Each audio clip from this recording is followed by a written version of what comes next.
ជំរាបសួរនិងសួស្តីបងប្អូនទាំងអស់គ្នាចាតើបងប្អូនណាខ្លះដែលចូលចិត្តញ៉ាំខ្មុលដូចនឹងខ្ញុំនិយាយរួមទៅរវាងខ្មុលហើយនិងចង្រិតណាគឺនឹងខ្ញុំចូលចិត្តខ្មុលជាងហើយបងប្អូនមានវិធីនៅក្នុងការធ្វើយ៉ាងណាដែរចឹងថ្ងៃនេះគឺនឹងខ្ញុំចង់មកចែករំលែកអំពីវិធីនៅក្នុងការបំពងខ្មុលឲ្យបានស្រួយឆ្ងាញ់ហើយគឺយើងលេគ្រឿងតែបន្តិចបន្តួចហ្នឹងគឺយើងញ៉ាំលេងគឺជក់មាត់មែនទែនឬក៏បងប្អូនអាចយកទៅធ្វើជាគ្រឿងក្លែមក៏ត្រូវដែរបងប្អូនហើយមួយវិញទៀតគឺតម្លៃរបស់វាគឺធូរថ្លៃមែនទែន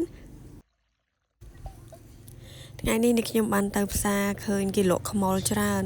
ហើយចំពោះតម្លៃគឺ1គីឡូ 4000 រៀលអញ្ចឹងខ្ញុំទិញតែកន្លះគីឡូហ្នឹងគឺបានច្រើនមែនតើបងប្អូនគឺយើងញ៉ាំគ្នា 4-5 នាក់ក៏បានដែរហើយចំណាយតែ2000ប៉ុណ្ណោះប៉ុន្តែនៅពេលដែលយើងយកមកធ្វើខ្លួនឯងណាចំណុចដែលសំខាន់គឺបងប្អូនត្រូវលាងទឹកឲ្យបានស្អាតនិយាយរួមទៅគឺលាងឲ្យបានច្រើនទឹកមែនតើហើយគឺយើងរើសមើលមួយខ្លាច់ដោយជាមួយនឹងសត្វល្អិតផ្សេងដែលយើងញ៉ាំអត់កើតអានឹងអាចពុលដែរ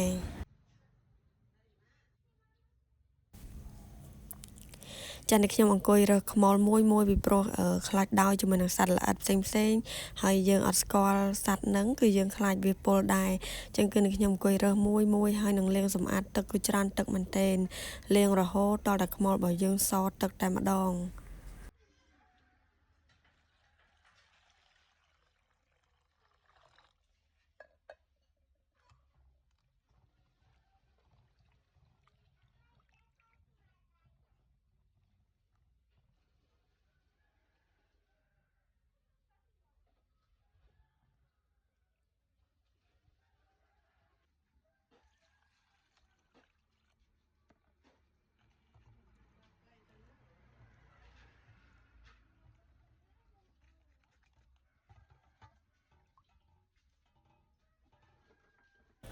ចាំបន្ទាប់ពីរើសសត្វល្អិតចេញហើយ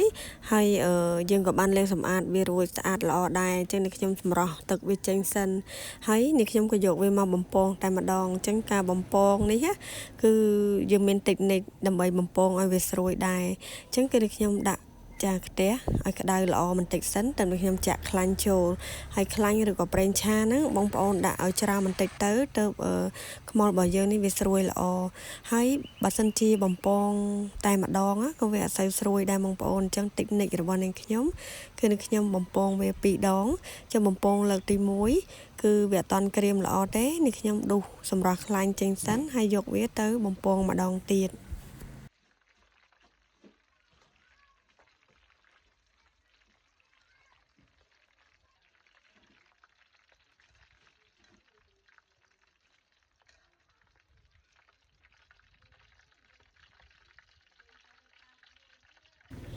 ចាបំពងនេះគឺវារាំងផ្ទុះដែរបងប្អូនដោយសារតែខ្មុលដែលយើងលាងសម្រស់ហ្នឹងគឺវានៅមានជាតិទឹកអញ្ចឹងគឺវារាំងផ្ទុះបន្តិចដែរហើយនេះគឺនេះខ្ញុំដាក់វាបំពងលើកទី2គឺនេះខ្ញុំប្រើជាមួយនឹងខ្លាញ់ដដែលគឺយើងប្រើខ្លាញ់នឹងឲ្យក្តៅដដែលហ្នឹងហើយនេះខ្ញុំចាក់បំពងវាលើកទី2អញ្ចឹងលើកទី2នេះគឺខ្មុលរបស់យើងគឺចាប់ផ្ដើមស្រួយតែម្ដង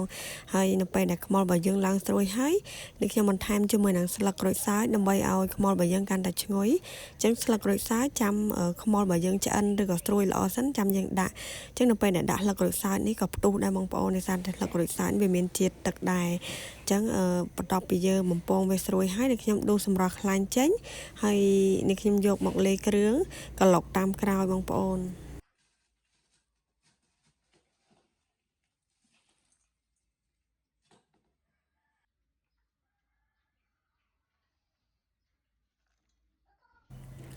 ចាស់ឲ្យគ្រឿងមានអីច្រើនទេបងប្អូនមានដែរជាមួយនឹងស្លឹកខ្ទឹមយើងហាន់ជាកង់ទូចល្អិតមកហើយបងប្អូនចូលចិត្តហឹរដាក់បន្ថែមជាមួយនឹងម្ទេសអញ្ចឹងនេះខ្ញុំបន្ថែមជាមួយនឹងស្ករបន្តិចចារោយជាមួយនឹងម្សៅស៊ុបរ៉ូឌីបន្តិចហើយបើសិនជាបងប្អូនមានជាមួយនឹងខ្ទឹមបំពងដាក់ច្បល់ចូលគ្នាទៀតគឺចាខ្មុលបំពងរបស់យើងនេះគឺកាន់តែឡើងក្លិនឈ្ងុយហើយសម្រាប់រសជាតិគឺប្រៃផ្អែមឡំគឺរសជាតិឆ្ងាញ់មែនទែនចាដាក់គ្រឿងតែប៉ុណ្ណេះបងប្អូនគឺឆ្ងាញ់តែម្ដងហើយនៅពេលដែលញ៉ាំទៅ គឺប៉ះជាមួយនឹងស្លឹកក្រូចឈ្ងុយជាមួយនឹងស្លឹកខ្ទឹមហើយមានរសជាតិហឹរតិចតិចចាប្រៃផ្អែមគឺញ៉ាំជក់មាត់មែនតើចឹងសម្រាប់បងប្អូនដែលចូលចិត្តញ៉ាំខ្មុលឬក៏ចូលចិត្តញ៉ាំចង្រិតណាបងប្អូនខ្ជិលទៅទិញគេបងប្អូនទិញពីផ្សារតែ2000រៀលណាបងប្អូនយកបំពងញ៉ាំខ្លួនឯងគឺបានញ៉ាំគ្នាច្រើនទៀតហើយចំណេញលុយផងដែរហើយសំខាន់ហ្នឹងគឺយើងអាចញ៉ាំជាមួយនឹងខ្មុលថ្មីយើងធ្វើដោយផ្ទាល់ដៃគឺរសជាតិឆ្ងាញ់ចឹងបងប្អូនអាចសាកល្បងធ្វើបានទាំងអស់គ្នាអរគុណ